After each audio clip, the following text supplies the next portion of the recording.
Welcome to another edition of the Dementia Care Partner Talk Show. Now, here's dementia care expert Teepa Snow and your host, Greg Phelps. Want to know what Teepa's dream is? Help us reach 30K in 30 days for Teepa's nonprofit Snow Approach Foundation, located in Hillsborough, North Carolina.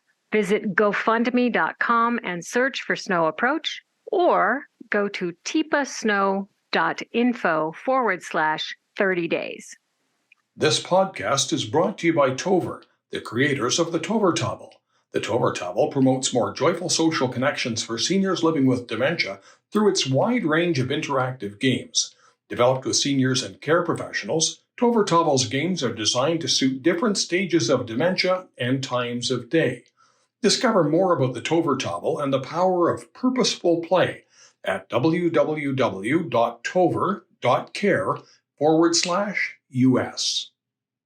Hello and welcome to Teepa Snow's Dementia Care Partners podcast. I'm your host, Greg Phelps, along with Teepa Snow, and today's podcast is a bit of a mix and match where we get a chance to explore a few topics such as why do caregivers yell, what can I do if my person is a wanderer, how do I get any sleep.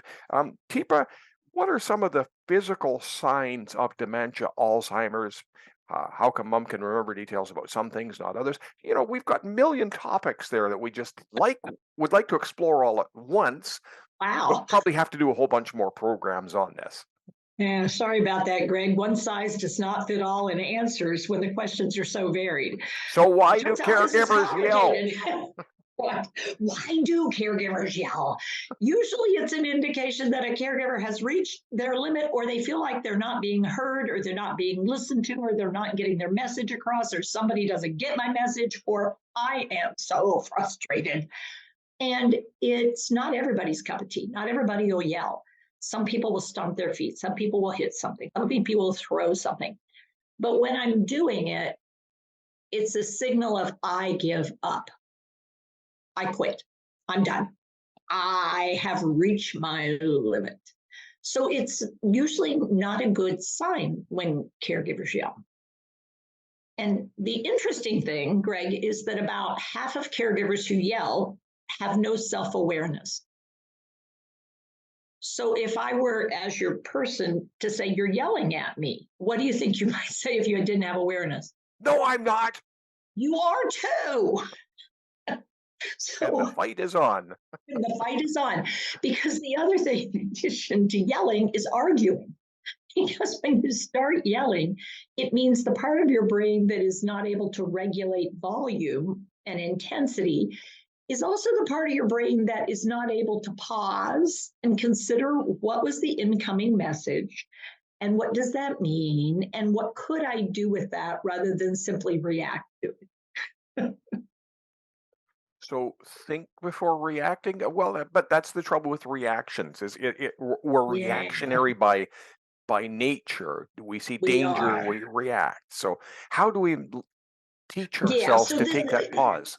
Yeah. So the first thing is to go, wow. So when someone says something that you don't believe, rather than, in this case, I don't believe you. I think I'm not yelling. Of course I'm not yelling.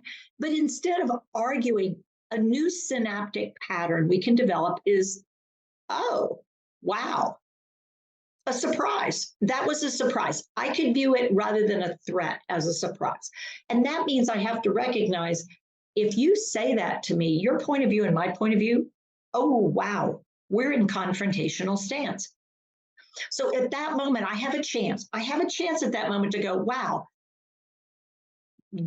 So what do you mean by confrontational stance? Like if I was able to do third person and stand back and look at the two people who were there, would I likely be in front of that person?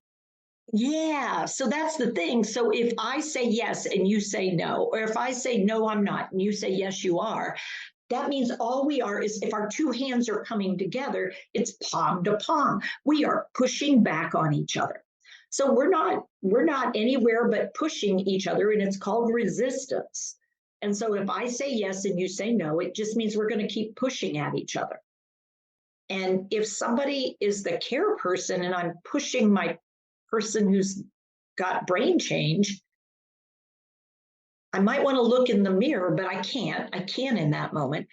But if I could, I'd take a step back and pause and just look at myself and go, wow, I have brain change. But I'm not saying you can in that moment for this group because that's too intense. But to at least go, wow, this sounds like a fight. I mean, it's, I'm angry, I'm upset, I'm frustrated, but I don't have the ability to see myself. But all I want you to do is stop pushing in that moment. And to stop pushing, it turns out human brains need something to do. If you don't give them something to do, they'll do what they already know how to do, which is fight and argue. Yeah. Yes, you are. No, I'm not. Yes, you are. So what I'm saying is we got to do something different. So I'm going to give you wow. So because wow forces you to breathe out, right? I notice in some of your videos, and you're right about the wow, but some of your videos, I notice about that time, you also suddenly move to the side of the person instead of in front. Now, there's light bulbs going off here because, if I want to get into a fight in a bar, I just got to go and stand in front of somebody and Well, that's all you got to do. Yeah, that's it. And then say, no, you're not. See what happens. Yeah, that's not going to work out so well for somebody, usually me, but. So, but like if you imagine that you have two palms coming together, you can either clap or you can push. But if you take one of those palms and you turn it to the side, but the palms are still, there's still a possibility of the palms coming together, but they're not pushing each other like your thumbs come together. So you're forming like a little corner there. When you do that, you're starting to actually see it more a little bit how the other person might be seeing it, and you're getting out of that confrontation into support. So if you get in that position, you go, wow. Then all of a sudden we're starting to both look at something a little differently. But the person who I'm caring for hasn't changed one iota yet. I'm the one who's made that choice to take that step back, the step out. And when I do that, it allows my brain to not feel trapped into what's going on. Because whether I know it or not, I'm in as much trouble as my partner, because I can't see a way out either. When we're front to front and I say, you're not listening to me, you're yelling, what happens is we're trapped. And being trapped is very threatening to human beings. So if I can simply take that step back and go, wow, and then all I have to do is repeat the words. Is it part of human nature that we want to be right? What do you think, Greg? How often do you like being wrong? Well, apparently I'm good at it. Well, I mean, I think if you could see being wrong as something different, and that's one of the things we emphasize is making mistakes is how you learn. I mean, I am so sorry when you have somebody's brain who's changing. What you used to do isn't going to work now. And that's so hard to, I mean, you don't know it's not going to work till it doesn't work because it worked before. I mean, you've been in this relationship a long time and all of a sudden you're realizing, wait, this isn't working. What the heck? And unless you've done something different, it might be something happening for them. And it's like, okay, so they're different. And that's that moment where you can go, they're different. And it's like, okay, so they're different. Now what? And it's like, well, they're not getting my message. I would absolutely agree with you. They are not. Well, that's frustrating me. Absolutely. And I can understand why, because you've delivered the message 5 times. And by the 5th time, why do you think you might have gotten a little louder anyway? Frustration? Or you thought maybe they didn't hear you? I mean, have you ever yelled at your kids? I mean, yeah, that worked. or a dog. Or when else do we yell? When we see somebody doing something, what? There's something that's dangerous. You want to immediately get their attention. Yeah, and we forget that that's what we're looking for. A friend of mine, I'm sure he didn't make this up, but he used an expression one time when what did he say? When the only tool you have is a hammer, everything begins to look like a nail. Is this the sort of the situation that we're in right now? Well, and I think what we're recognizing is I think we've got a different thing going. I think you have a bolt. Where's your nut? It's like, I don't think the hammer's going to go very far here because, I mean, in this case, even if it was a narrow screw, maybe you could get the hammer to drive it in before the screw bends. I don't know. It's a short screw. Maybe you could get it in if it's rotten wood. But the problem is you're telling me it's not going in. And if it's not going in, it's not going in. Getting louder and hitting harder with the message isn't going to go in your hammer analogy. So it's time maybe to put down the hammer and go, wow, let me take a look at this. What's going on here? And it's just that opportunity to get curious rather than be frustrated. I think we're going to have to start a new term here, Teepa's tool belt. There you go. Because you got nails in one pouch, and you got a hammer over here. You've got your tape measure. You've got the screwdrivers. Maybe you need a magnifying glass to sort of take a look at that thing. Is that a nail or what? It was a nail. No, huh? No, Teepa, it's a steel board. To help people sort of get over the initial frustration of this, is there somebody we can talk to, somebody that we can refer people to that can give them some guidance? And can we learn enough skills online to sort of make a difference, or do I really have to go and see you in a course? Because I mean, I'd love to, but you're over there, I'm over here. Yeah, well, yes to yes. And so, yes, we have people and we call them consultants. And so if you do consult at teepasnow.com, you'll be contacted by someone who can talk with you. And you can do it talking, or you can do it emailing, or you can do it Zooming, or you can do it by phone. I mean, there's all kinds of options. And we also have numbers of opportunities where people can just go online and find YouTube sessions about this.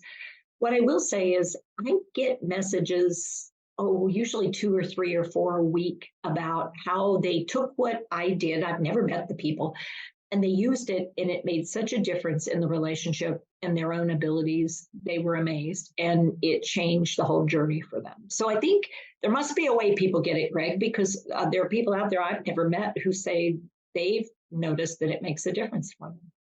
Well, we know it's not rocket science. We're not going to the moon or anything else. Yeah. The beauty of what you teach is that some of it is so simple. You go, why didn't I think of that?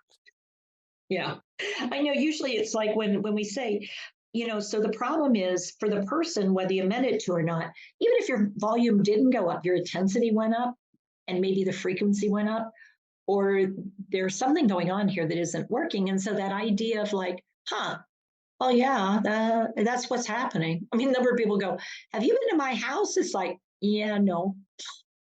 I have in several different situations, but yeah. Yeah, no. But, that idea. So I think, yeah, it does matter that this resource is out there and people can use it even without much guidance. But if you want a little guidance, we're happy to do a free half-hour session for you to get you kicked off at least. So you're not alone. Thank you very much. Thank you, Greg. You've been listening to the Dementia Care Partners podcast, brought to you by Positive Approach to Care. For more information, go to teepasnow.com. Hi, I'm Teepa Snow, and you just found our YouTube channel and watched one of our videos. I'm the owner and founder of Positive Approach to Care. Thanks for watching, and if you liked, if you have a comment about, or you would, please share it with people you know. Oh, and if you haven't yet done it, consider subscribing. We'll let you know when the next new video comes out. And you might want to visit our website, www.teepasnow.com, where you'll find other resources as well. See you there.